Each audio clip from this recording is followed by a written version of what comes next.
Welcome to Ideas to Implementation, the podcast for women who have a business idea but feel stuck in a job. Featuring real women with real stories of how they went from employee to boss. And today I'm joined by my guest Femi Ahmed. Hi Femi. Hi Simone, lovely to see you. Lovely to see you too. So Femi, tell us a little bit about yourself and your business. Okay, well, I'm the owner of Clearskin Laser and Beauty Therapy. I started my business off back in 2016. Okay. I'm a mother of 4 children, so they do keep my handful as well. Yeah, I can imagine. And I also help with community projects. So at the moment, I've started up my own. So what I do is I've set up a group for ladies with, who are like-minded, who enjoy going out, but can't always seem to do it. So I've started arranging these groups, but I put a shout out that it's Clearskin Ladies Night Out, and we'll be going here.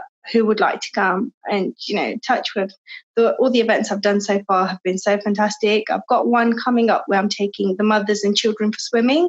So I'm really looking forward to that one. Oh, brilliant. And is that part of your business then? Or is that more? It's more, I find that when in my business, in the beauty line, you kind of become, people's listening ear to people. Mm-hmm. And I've had women come into the salon, and even though they've got their work or their mothers or their wives, whatever they're doing, sometimes they feel lonely and they want that little bit more. And because I kept hearing it from so many different women that came into the salon, I kind of felt like I had to do something about it. It was really niggling away at me. So then I set up this group, and, people have actually come out and have enjoyed themselves, let their hair down, and actually said, thanks for starting this up. This is something that we were really looking for. Oh, wow, that's really good. So it's almost, though it's separate, it's an extension of your business and what you can, that's really good. So, you help with the beauty side of it, but also that sort of wellness and the whole thing. So that's really good. Yeah, because I always feel that, you can look great, but until, mentally you need to feel great as well. Yeah, no, definitely. No, that's really good. So what were you doing before you went out on your own? You said you started your business in 2016. What job were you doing before? Yeah, I was just a customer service advisor for a corporate company. Okay. And I just ended up finding my job so mundane. It was the same old thing, day in, day out. And then I found when my mum felt ill when she had kidney failure, and she didn't have long to live. And I just found that because I wasn't the best achiever anymore and things happened in life, they didn't appreciate me as much. I just became another stat. Yeah. And for me, that made me think I've spent years of my life in this industry. Is this how it's going to end, And I just didn't want life to be like that. So I kind of started my own venture, and I feel like I feel more fulfilled with what I'm doing now. Like, people appreciate me for me. They come for me, and because they like the treatments that I do. They like the way that I offer my treatment. And also, they like me as a person. Whereas in a bank, you're never recognized as you. You're always just a stat under the brand. Wow. So you just, I guess, more fulfilled in what you're doing now. Yeah, definitely. I love my job and I love my clients, and they become like your friends. And like I said, this is why I've started this going out group as well. It feels like I'm actually going out with my friends rather than just clients that visit me. Wow, that's really good. So how did you sort of know you've got the right idea? So how did the beauty, is it something you'd always want to do? So I'm just trying to think how you went from to beauty. Yeah, I mean, when I was 17, when I left school and went to college, that was the thing that I did. Okay. I wasn't really into a high-end career, even though I then did end up in a bank. I kind of always wanted to do something more personal on a one-to-one. But I just found, being so young, I felt that clients didn't take me seriously. It was just like, you're an apprentice, and, they didn't really give you that chance. And, beauty back then was really basic, just waxing and threading and very basic hands-on facial. And, it's evolved so much now with laser hair removal, non-aesthetic treatments, non-surgical facelifts. And this is what I do now. And this is what excites me, because it's a lot more demanding. And you can get a lot more out of your treatment than you used to. Back in the days, it was very superficial then. Now it's more like you can see instant results. If somebody's got pigmentation, you can remove it. Recently, I've been treating a woman with a birth scar on her face, and the scar has reduced like by 50%, and it's changed her life. She actually tells me that I wear the same color foundation all over now. Wow. Yeah. So, yeah, these are the kind of dramatic changes that I really love. Whereas I found when I was 17, things like this were not really available. Right. I see. So, because I already had that skill, that's why I decided to go back into that field. It makes sense. Yeah, my mum always says education never goes to waste. You know, sometimes you might educate yourself in something at a certain point in your life and not really do anything with it, but it really does come in useful in the future. Oh, definitely. Yeah, nothing's wasted. Yeah, no, definitely. No, nothing's ever wasted. And I've gone from not really enjoying it to loving my career. You know, I never imagined that when I was 17, but today I can't imagine being in any other field. Yeah, you've actually found that thing that's right for you. Definitely. Yeah. Oh, brilliant. So what sort of gave you the confidence to start your business? I think for me, it was, like I said, I did want to get out the corporate field. And I kind of felt like even if you wanted time off for school plays and stuff, it was such a big deal. And you then had to make it up after. And having like 4 children, I'm always going to school plays and events and trying to take that time out. So for me, it was more a case of, well, I'm going to leave work and I'm going to start my basic beauty, like what I did, because it gives me that opportunity to attend my children's plays without having to feel guilty anymore. Because I did it for years, you know, where you'd miss out on plays and your friends would send you pictures at work, and it was really heartbreaking for me. So, I mean, that was the initial stage. And then when I got back into the basic beauty, that's when I started experimenting and finding all these new high-end treatments. Yeah. So it started off basic, but I always feel you shouldn't run before you can walk. So it was baby steps, and I took them baby steps over the years, developed my skills, and I feel I'm at a really good point now. That's good. Yeah. So shouldn't run before you walk, definitely. So what do you think's been the hardest sort of thing about running your own business? I mean, for me, I was working from home, and then I had big ideas. I felt like I wanted to go out there and become a bigger brand. And I did it. And, you know, as soon as I went out and opened this high street salon, I then ended up finding out I was pregnant. Okay. Yeah, there was a bit of a surprise. Yeah. And then when I was 7 months pregnant, I actually lost my mum. And at that point, I really felt like, you know, I don't want to do this. Life just feels too short to put my daughter in nursery. That was my view on it. Yeah. And I did put her in for about 3 weeks, but them 3 weeks were like the hardest 3 weeks of my life. I just felt so guilty, and I just kept going over, well, you know, my mum died at a really young age, and I thought I just want to spend as much time as I can with my family. Yeah. And that's when I decided to close the high street salon down, and I moved back home, and I came back into my comfort zone, and I started enjoying myself and my career again, whereas it could have gone the opposite way. I could have just completely closed up and just gone back to work. Yeah. So it is really just doing something that you enjoy, that fits your lifestyle, that you know you won't give up on, because, you know, it's really easy to just give up and walk away. Yeah.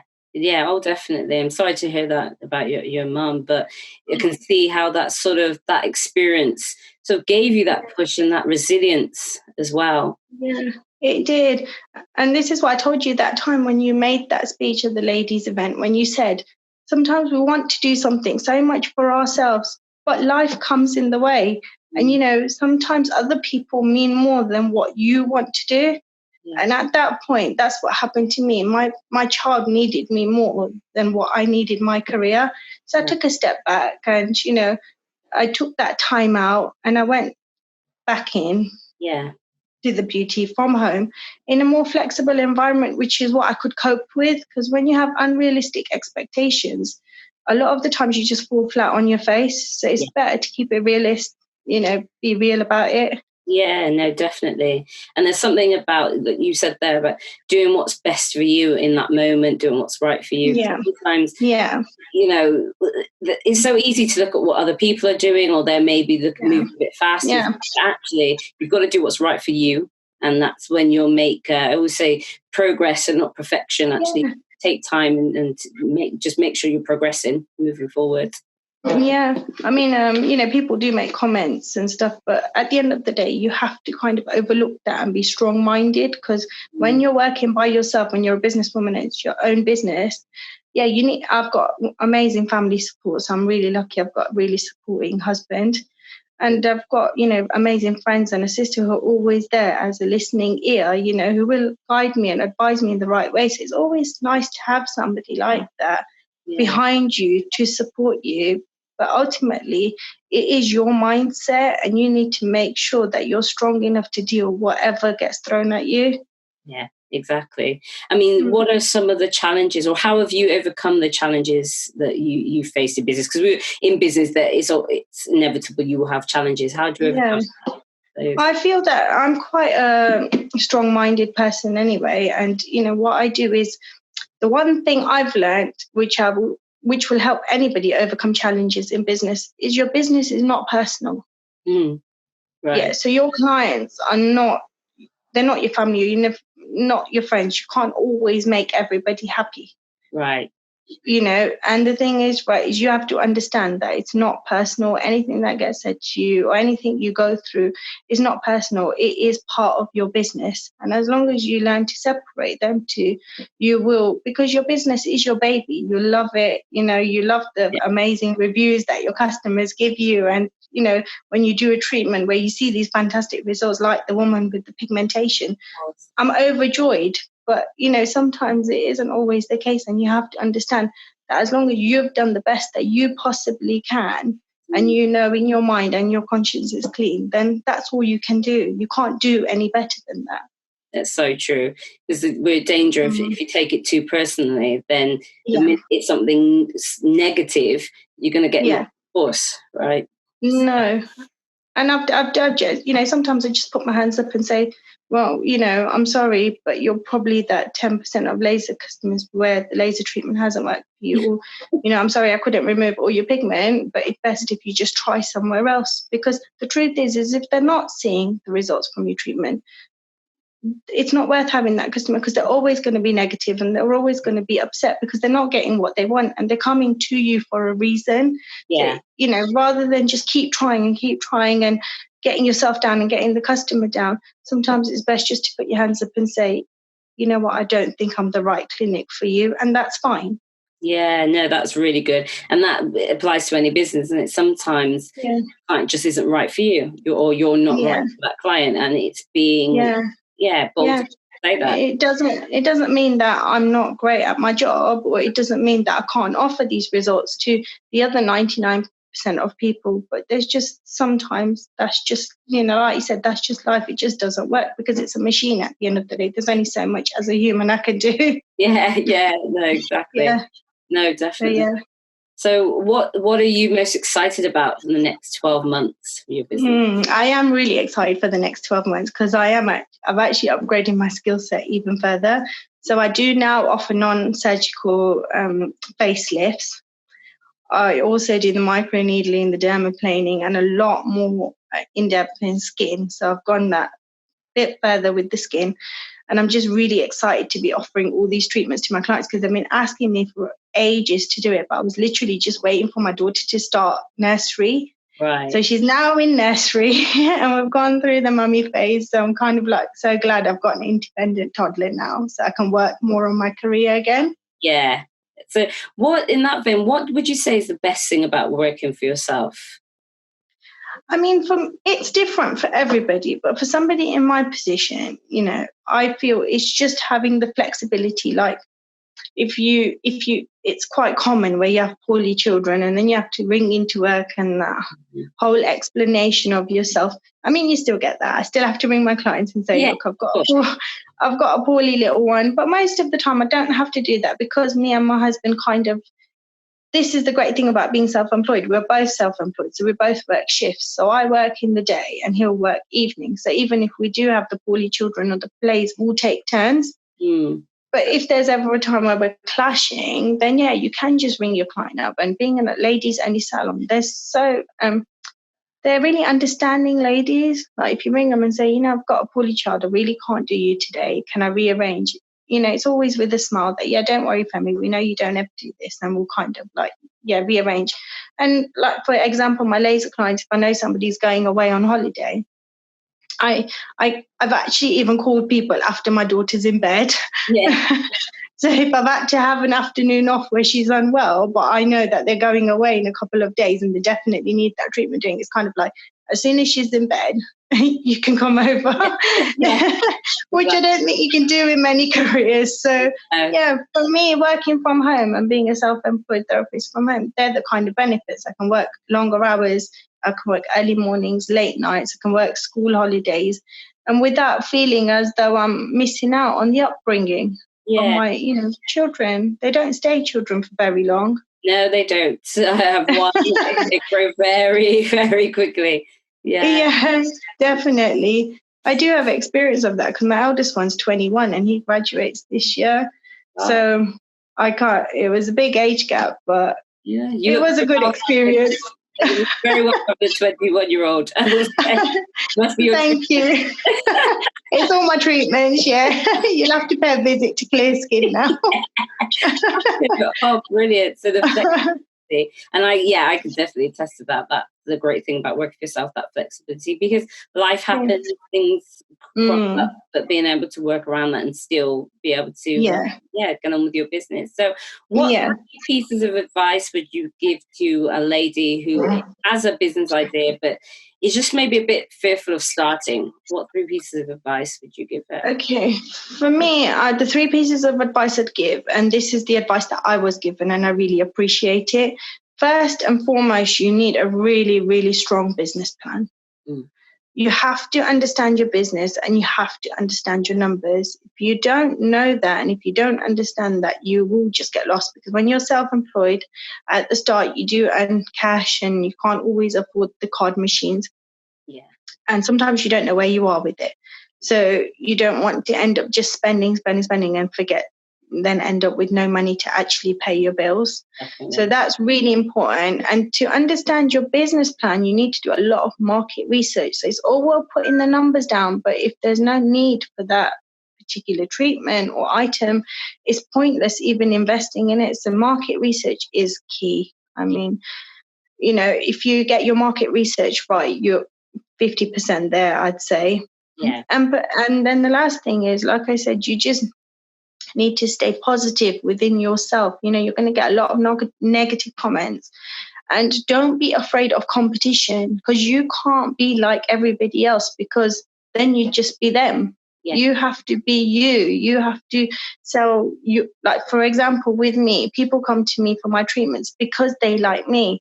And that it did take me a little bit of getting used to, that I don't have to compete with my competition. I mean, there is healthy competing when new treatments come out and everybody wants to offer them. That's kind of healthy, but you don't have to target the other person's market, because you'll find your own clients and you'll find your own people that want to come to you. And if they want to come, it'll be a repeat customer. But if you force it, there'll always be that, oh no, I prefer so-and-so down the road, and that can be quite hurtful. So just do your best. Do it because you want to and because you enjoy it, not because you're kind of trying to be somebody else. You'll never enjoy what you're doing if you do that. No, definitely. Be comfortable in being yourself. No, definitely. Thank you so much, Femi, for your time. It's been great speaking to you.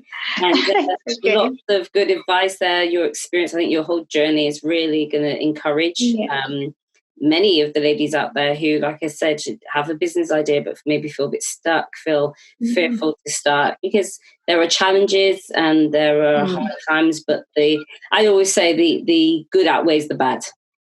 Definitely. Yeah. Yeah. Definitely. I totally agree with you there. But if there is any ladies out there that, you know, do want to become a part of a group and feel like they need some time out alone or with their kids, then yeah, they're more than welcome to add me at Clearskin Beauty Therapy on either Facebook or Instagram. And I'll start giving them updates of when we go out, because it is more like a community project than just, you know, just for my business. And, you know, if they need any advice on startups or any struggles, you know, I'm more than happy to help, because you know, I had that when I was going through my business journey, and without the support, I won't be where I am today. Yeah. There you are, ladies. You heard it here. Connect to Femi on the Facebook group. You got there before me. We're going to ask you, how can people connect with you? So you've done that. So you've had that connecting. Thank you so much for your time. Thank you for listening to Ideas to Implementation. Please don't forget to like, comment, share and subscribe so you never miss an episode. Until next time.